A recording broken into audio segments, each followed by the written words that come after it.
আজ আমি আপনাদের দেখাবো, অনেক সময় যখন আমরা কাজ করতে যাই, কাজ করতে গেলে হঠাৎ দেখা যায় যে আমাদের টুলস বড় হয়ে গেছে। এখন আমরা এটাকে ছোট করবো কিভাবে? এই ছোট্ট একটা বিষয় নিয়ে আমাদের অনেক ভোগান্তি পোহাতে হয়।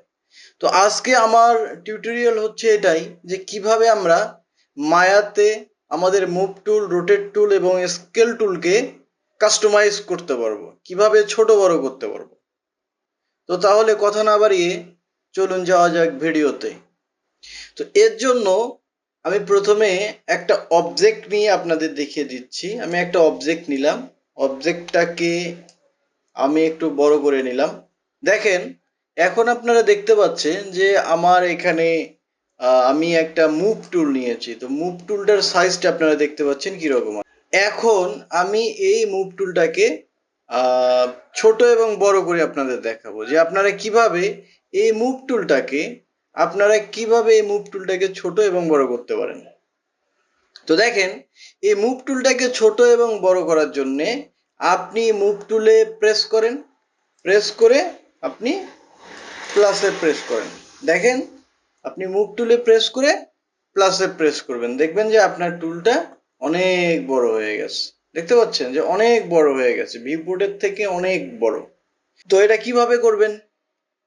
আপনার কিবোর্ড থেকে মুভ টুলকে সিলেক্ট করে প্লাসে ক্লিক করবেন, তাহলেই আপনার মুভ টুলটা বড় হয়ে যাবে। আবার আপনি এটাকে ছোট করবেন কিভাবে? ঠিক একই সিস্টেম। আপনার কিবোর্ড থেকে আপনার মুভ টুলকে, অর্থাৎ মুভ টুল হোক, রোটেট টুল হোক বা স্কেল টুল হোক, এই তিনটা টুলের যে কোনো একটাকে আপনি জাস্ট সিলেক্ট করে মাইনাসে ক্লিক করবেন, তাহলেই আপনার এটা ছোট হয়ে যাবে। তো এই সামান্য একটা ব্যাপার নিয়ে আমাদের অনেক ভুগতে হয়। অনেক সময় দেখা যায় যে মানে অনেক খারাপ লাগে যে ঠিক হচ্ছে না। তো আশা করি আমার এই ছোট্ট ভিডিওটা আপনাদের অনেক কাজে লাগবে। আমি একইভাবে আপনাদের আরেকবার দেখিয়ে দিচ্ছি। জাস্ট এইভাবে সিলেক্ট করবেন এবং প্লাসে ক্লিক করবেন, আপনার টুলের সাইজ বড় হয়ে যাবে। আবার জাস্ট এইভাবে যে কোনো একটা এক্সেসকে আপনি জাস্ট সিলেক্ট করবেন, মাইনাসে ক্লিক দেবেন, ছোট হয়ে যাবে।